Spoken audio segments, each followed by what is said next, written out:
Foxy Mom, and welcome back to my channel. If you haven't done so already, I greatly appreciate if you hit that little red subscribe button. You can ring the bell for notifications, and if you like this video, just give it a thumbs up. Well, Miss Peanut and I, we're here to bring you the news in 15 minutes or less, so let's get started.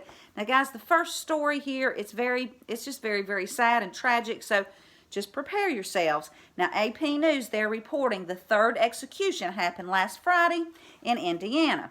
Dustin Honkin, an Iowa chemistry student turned meth kingpin, was convicted of killing 5 people, all in an effort to protect himself as his criminal enterprise. Now, while he was out on bond in a drug case in July of 1993, Dustin and his girlfriend, Angela Johnson, kidnapped Lori Duncan along with her 10-year-old daughter Candy and her 6-year-old daughter Amber.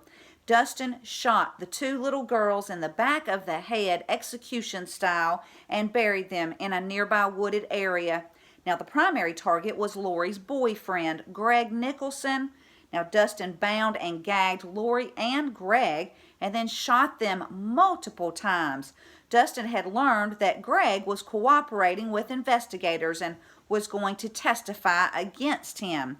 Now, Dustin, he also killed a man named Terry DeGeese by beating him with a bat and shooting him. A statement from the Duncan family said that the execution provided a degree of justice and closure to the family. Angela Johnson, Dustin's girlfriend, well, she was convicted in a separate trial, and she was also sentenced to death. However, a judge later reduced her sentence to life behind bars. Now, a Catholic nun that had grown close to Dustin said that he was at peace and believed he would go to heaven. And I'll leave a link, but we just need to pray for all those involved. Just so sad. This is also your daily reminder to pray for President Trump, his family, 17 in the team, our military and their families, and all those fighting for our country and our world.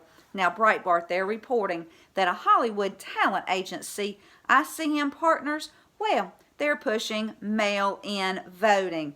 They say that mail-in ballots should be available to all voters, no matter what their circumstances, due to none other than the coronavirus.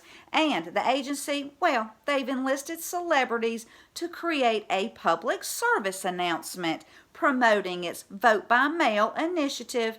Now, the head of ICM, who, by the way, is a major Democrat donor, no surprise there, well, he stressed the gravity of the coronavirus and said young people should replace older poll workers. Yet, despite his concern about the Rona, the talent agency hosted a Black Lives Matter protest in June that was attended by 3,000 people who congregated at the agency's headquarters, and then they marched through Beverly Hills. Now, ICM's Vote by Mail urges states to give all residents mail-in ballots. Of course, they don't tell people that this is the only way they can cheat and try to steal the election away from President Trump. ICM's political division has teamed up with Michelle Obama's organization, which is pushing mail-in voting. And like all other Hollywood companies, ICM has given their employees a paid vacation day on November 3rd. Well, if they have the day off, they could just walk into their polling stations and vote, right? So, guys, just tell everybody that you meet that the Democrats, they are trying to cheat through mail-in voting. And I'll leave a link. Now, yesterday, I just got a very, very short amount of time to speak to a young woman, and I asked her if she supported President Trump. And she said, well, no. And I asked her, I said, well, why not? And, well, she said she just didn't think he was a very good person. So I looked at her and I said, so President Trump isn't a perfect man?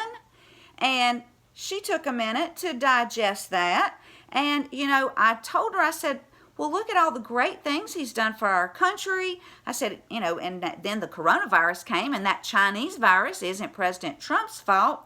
And then I told her this. I said, God doesn't choose the qualified. He qualifies the chosen, and he uses imperfect people all the time. And then our time was up. So, at least I gave her something to think about. moving on. Now, Breitbart, they're reporting that U.S. District Judge Loretta Preska in New York, she scheduled a conference today, Thursday, July 23rd, to discuss the possible unsealing of 5 different sets of documents relating to a defamation lawsuit against Ghislaine Maxwell by Virginia Roberts Giuffre. Now, the documents the judge is considering appear to be partly related to deposition testimony Maxwell gave in April and June of 2016. Now, according to one of Maxwell's lawyers, one of the documents included intrusive questioning about Maxwell's sex life that she had answered based on her expectation of confidentiality. So we'll just have to wait and see if the documents drop. If they do, I will let you know. In the meantime, just know Ghislaine is still locked up in a Brooklyn detention center, and she's facing 35 years in prison if convicted. And I'll leave a link. Now, the Gateway Pundit, they're reporting that Senator Ted Cruz, don't you just love him?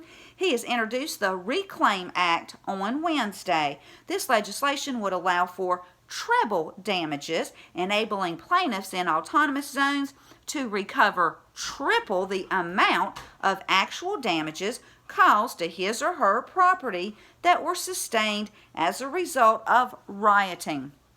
Now, Senator Cruz said that Democrat city officials have allowed this violent mob rule, and they need to be held accountable for the lives lost and the millions of dollars in damages that have been incurred by lawless autonomous zone anarchists. So, I was kind of wondering who would be responsible for paying the 3 times extra, and it looks like if this passes, the city would have to give the property owners that extra money. So I think this is an excellent idea, not to mention this will be a huge deterrent from Democrat leaders allowing this to happen in the future. So please pray that the Reclaim Act passes, and I'll leave a link. Now, Chuck Callisto, he tweeted this out, breaking, NFL scraps preseason. Do you think the NFL will fully return in tweet? Well, J.A. Does commented, who cares? They can all go take a knee in their multi-million-dollar homes in tweet. And Southern Belle commented this, I hope not. I've had about enough of wealthy athletes telling everyone else how racist and privileged we are in tweet. She's got a point, y'all. Next, I am sure that you have all seen this photo of the black man kneeling on the neck of the 2-year-old little boy. If you haven't seen it, I have it right here.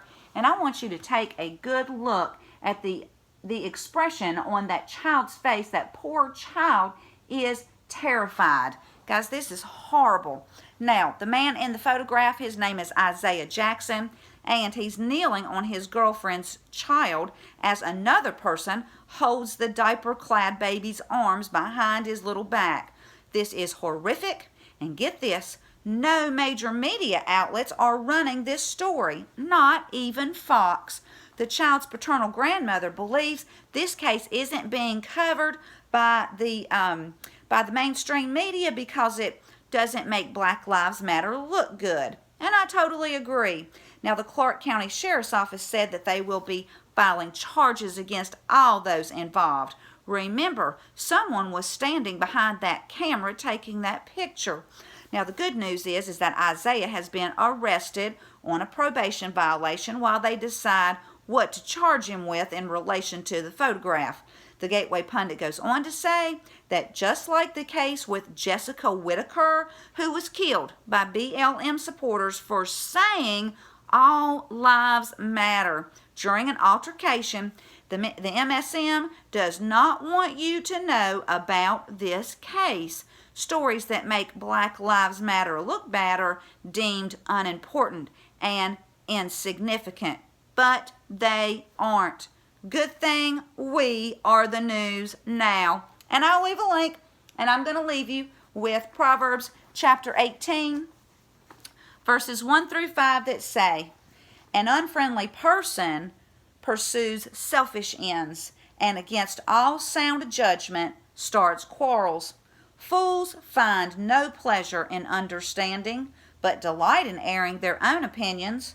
When wickedness comes, so does contempt, and with shame comes reproach.